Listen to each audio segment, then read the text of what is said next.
Halo, Kembali lagi di Ruang Ngobrol. Ngobrol. Kali ini bukan spesial ya, maksudnya Mas Bagas emang kupaksa, ayo Mas, aku pengen udah konten. Ya, untungnya saya udah baca. Iya kan? Jadi kita udah pernah konten soal FMA itu apa, makanya Yes. ini altarnya ini kurelalain keluarin dari Dia nyusun lagi, nyusun biar belakangnya. jadi background. Ini Full Metal Alchemist Ini premium. Ini Tuh, yang premium. reguler. Ini reguler. Ini versi Ini yang versi Jepangnya. Karena dia memang maniak FMA. Ini Kita dulu kalau nggak salah FMA-nya di kontennya sama Extalia, Riz. Iya. enggak ada, kita ada sendiri. Kita ada sendiri. Oh ya. Sama Extalia itu kita bahas beda deepnya iya. FMA sama Kimetsu no Yaiba dulu. Iya. Oke. Nah, ada apakah ini, Riz? Kenapa FMA kita balik ke itu, FMA? FMA itu ini nih, Alex Media itu baru saja merebutkan ini 20 tahun Full Metal Alchemist. Nah, FMA itu tahun lalu itu ulang tahun yang ke-20 ceritanya. Yes, 2002. Katanya 2021 itu ulang tahun ke-20. Emang terbitnya di Jepang 2021, terbit di Indonesia itu kalau enggak 2006 2005 bisa dicek sih. Soalnya aku inget aku baca itu pas SMA. Oke. Pas SMA. Aku juga lupa sih. Pas SMA aku baca di rental komik, aku ambil langsung, ini komik apa? Soalnya itu aku habis baca Full Metal Panic. Oh iya, betul. Habis baca Full Metal Panic, FMA ini apakah sambungannya? Iya, Pas dibaca beda. langsung main blown. Wah, anjir, komik bagus banget tuh. Iya. FMA. Nah, habis itu bergulirlah bagaimana saya jadi sangat mencintai FMA. Sampai dia tuh kamu bilang memang secara teknis FMA itu peaknya shonen. Enggak, aku berani berdebat sama siapapun ya. Bukan One Piece ya, bukan One Piece malah. Kalau di situs apa yang ada ada premannya juga. Ada premannya. Jadi berani ganggu FMA. Jadi sebelum kita bahas agak dalam soal FMA lagi, kita akan ngasih tahu nih ini apa. Jadi ini tuh emang kayaknya harus lebih dekat ya. Ini tuh apa namanya dibilang sebenarnya kategorinya lebih ke fun book sih. Fun book. Okay. Jadi kayak guidebook juga. Nah, tapi isinya tidak banyak kalimatnya. Jadi tidak banyak apa istilahnya? Tidak banyak nggak wordy. Di luar dugaan itu karena aku belum pernah megang yang Jepang ya. Karena ketika Alex Media udah langsung mengumumkan akan menerbitkan ini, aku langsung screw, nggak jadi beli yang Jepang, mending nunggu yang ini aja. Nah, harganya cukup mahal, 99.000. Tapi aku tidak mikir dua kali untuk beli karena emang kategori funbook itu emang pertama tebal. Jumlah halamannya ini ada sekitar 241. Oke. Tebal ya. Oke, lumayan tebal. Dan ukurannya juga? Nah, ukurannya sama kayak FMA Premium. Ya. Jadi kalau kalian yang beli FMA Premium, Majang ini tuh ganteng. Ya. Kelihatannya ganteng. Ukurannya sama. Pinter banget sih. Pinter. Ya. Mereka kupikir bakal lupa soal ukurannya FMA Premium, ternyata enggak. Nah, isinya tuh apa? Pertama ada ini, halaman warnanya ada cukup banyak. Tapi halaman warnanya pakai kertas biasa ya? Kertas apa sini Mas? Book paper biasa. Tidak pakai kertas, biasanya kan kertas apa Mas? Art paper. Karena menurutku ya menekan harga. Iya. Menekan. Kalau art paper ya, halaman warnanya itu banyak loh. Ini loh. Nah, sampai pada titik. Jadi ini tuh ada timeline sejak kelahirannya Hiromu Arakawa 1973 sampai tahun 2021. Jadi ini kejadian-kejadian apa yang terjadi di sini, ditemani sama ilustrasi-ilustrasi ini Mas. Jadi ilustrasi monumentalnya FMA, jadi dia diselipin di mana, volume 1, tamatnya kemudian ada volume 27, terus kemudian sampai di terakhir tuh dia bikin komik baru judulnya Yomi no Sugai. Saya menanti ya Alex Media. Yang kamu bilang chapter awalnya, baru chapter awal itu kan? Bagus banget. Vibe-nya kurang lebih bagus banget. Nanti mungkin kita review lah. Karena komiknya terbit secara resmi di Manga Up. Itu platform komik milik Square Enix online berbasis bahasa Inggris. Oke. Nah, kemudian berapa chapter baru? Belasan. Nah, ini juga ada recreating. Jadi ini tuh chapter 1 Mas. Ini tuh chapter 1 Mas. Oke. Chapter 1 itu ada ilustrasi ini. Nah, di recreate. Nah, itu ada proses merecreate Oh iya iya betul proses betul. merecreate Betul. Oleh Hiromu sendiri. Oleh Hiromu Arakawa itu. Terus Oke. ada banyak ada banyak cerita dari dia. Nah, kemudian yang bikin ini tuh vibe-nya komik adalah di sini adalah full cerita. Ini kayak komik beneran. Nah, ini juga ada penjelasannya. Gitu. Di ending tuh nanti kita dikasih novel. Mini novel yang nyeritain Havok. Havok nyeritain Havok. Iya. Dia jadian sama siapa itu nanti kelihatan tuh. Iya. Nah, side story ini ada banyak. Dan ini side story ini tuh menyimpulkan milestone-nya. Jadi ada side story yang diambil dari funbook pertama.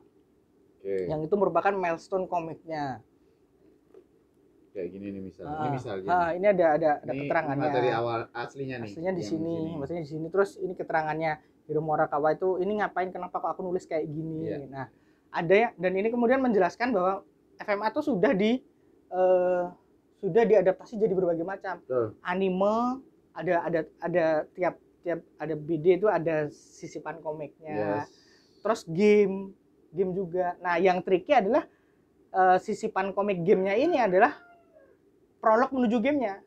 Jadi malah jadi bikin kita pengen main gamenya. Padahal sudah lama gamenya dah. Dan aku sendiri sebagai pemain game kayaknya nggak nyentuh. Karena memang pada saat ini seperti yang kalian pernah tahu juga di konten-konten kami, aku tuh udah lama meninggalkan manga kan. Pada saat lagi hype-nya FMA, aku udah nggak di manga lagi gitu. Nah, tapi yang lain, ya itu mungkin anunya di sana ya. Tapi yang lain itu adalah cerita sisipan, beneran sisipan. Ada yang berbentuk prolog, ada yang nyeritain gurunya. Ada yang diantara chapter berarti ya? Ada yang diantara chapter, ada yang bener-bener lepas. Jadi kayak ketika itu cerita Blind Alchemist tuh gila, itu cerita yang paling ngenes. Kalau kalian FMA itu identik dengan Nina kan, anjing itu. Iya. Nah, ini level ngenesnya sama. Aku anjir. Nah, maksudnya ini loh yang bikin Hiromu Arakawa itu peak. Dia tuh bisa bikin cerita yang effortless loh, bikin cerita yang seperti itu. Ya cuman berapa halaman? Iya. Padahal kalau kita flashback lagi ke halaman-halaman awalnya FMA aja, bahkan kita udah ditunjukin seberapa desperate-nya orang kalau anak-anak kalau kehilangan tangan kan, adiknya hilang gitu. Jadi makanya dia tuh kan di sini ada komentar yang lucu dari Hiromu Arakawa bahwa komikmu itu dark fantasy. Jangan dark lah gitu, jangan dibilang dark lah, masa nggak ada happy-happynya gitu. Itu lucu sih, tapi karena emang ngesetnya itu sedark itu awalnya. Dia ini ya, memang pondasinya itu tragedi ya. Pondasinya tragedi, tapi kemudian dibalut dengan realisme terus lucu-lucuan juga. Lucunya dapat. Di sini itu juga banyak komik-komik lucu kayak gini. Terus ada yang beneran lucu banget kok. Jadi emang sejujurnya komik ini bener kayak gini tuh kan goblok banget ya. Ini kebenarannya lagi berpesta. Sebenarnya sejujurnya komik ini funbook ini dibikin untuk penggemar FMA. Betul. Jadi kalian yang suka FMA memang wajib beli. Kalian belum punya ini, tapi kalau kalian udah paham karakter-karakternya FMA, ini tuh beneran sangat suplemen yang bikin tambah kecintaan terhadap FMA. Aku pas nonton halaman terakhir tuh agak kayak ini ya, Riz, kalau di entertainment tuh ada up close and personal lah. Iya. Kayak gitu lah. Bisa lebih deket. Bisa lebih deket lagi sama Hiromu Arakawa misalkan. Karakter-karakternya gitu. Memang ini tuh untuk para pecinta FMA sih. Ya. Terlepas dari hardcore-nya seperti apa, yang penting kalian suka FMA aja, beli ini tuh worth banget. Untuk yang nggak ngerti FMA nggak bisa. Sejujurnya aku nggak akan sugarcoating ya. Nggak bisa. Okay. Karena dituntut untuk paham karakternya. Betul sih. Jadi kalian akan lost tuh, kalian nggak akan nemu feel-nya kenapa ketika yang diceritain prolog ya, kenapa kok Al itu takut malam hari. Terus kenapa kok kelakuannya Sotaker tuh yang Nina itu, nah itu ada di prolognya juga. Ada di prolog yang ada di sini itu kan Maksudnya ini tuh suplemen yang sangat menarik banget. 99.000 menurutku harga yang untuk dapat segini ya. Oke. Dan ya sekali lagi ini kan bukan akal-akalan dalam artian Square Enix atau Jepangnya itu ngumpulin aja, tapi emang peringatan 20 tahunnya gitu.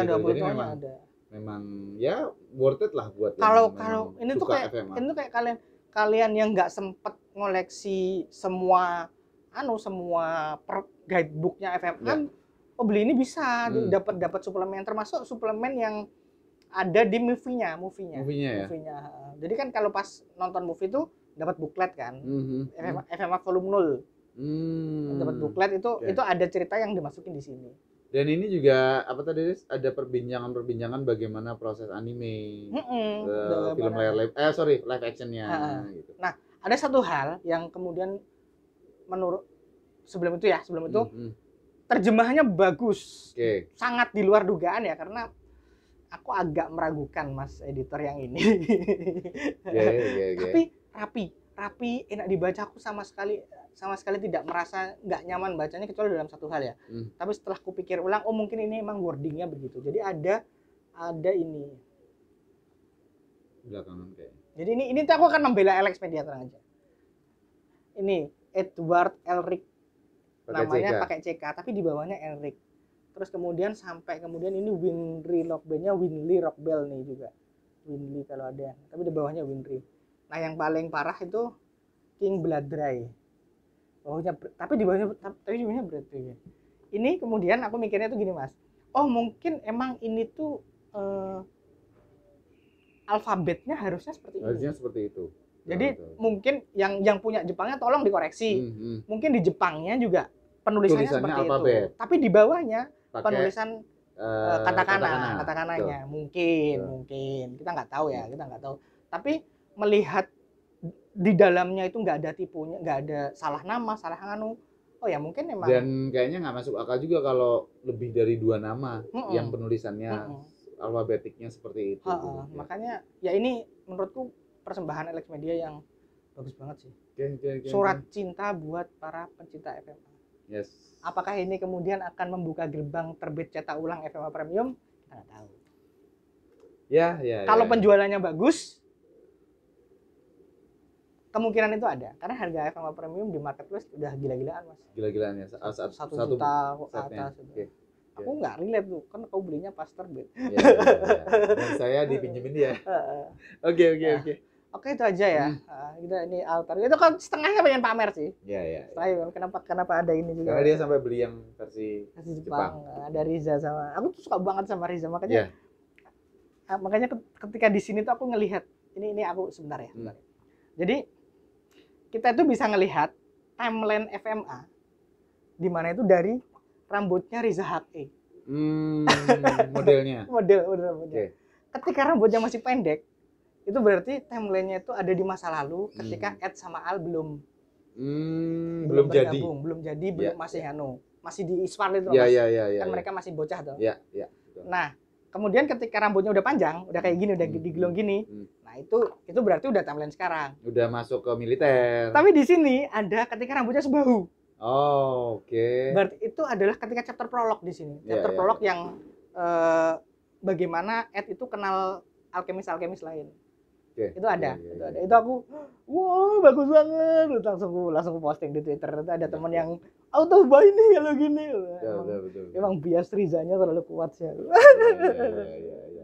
Oke, itu aja. Bagaimana ini tuh suplemen wajib buat pecinta FMA. Yes. Wajib buat pecinta FMA. Buat yang belum baca FMA, belum ngerti FMA, kayaknya kalian nonton dulu baru baca ini. Oke. Seingatku di Netflix ada. Aku lupa sih. Seingatku di Netflix ada. Seingatku ya. Oke. Itu teman-teman. Jadi masih fresh banget. Apa, Riz? Enggak, nanti aja, Mas. Masih fresh banget terbitnya ya. Gitu. Selamat berburu dan selamat menikmati FMA. Thank you. Thank you. Jangan lupa subscribe ya.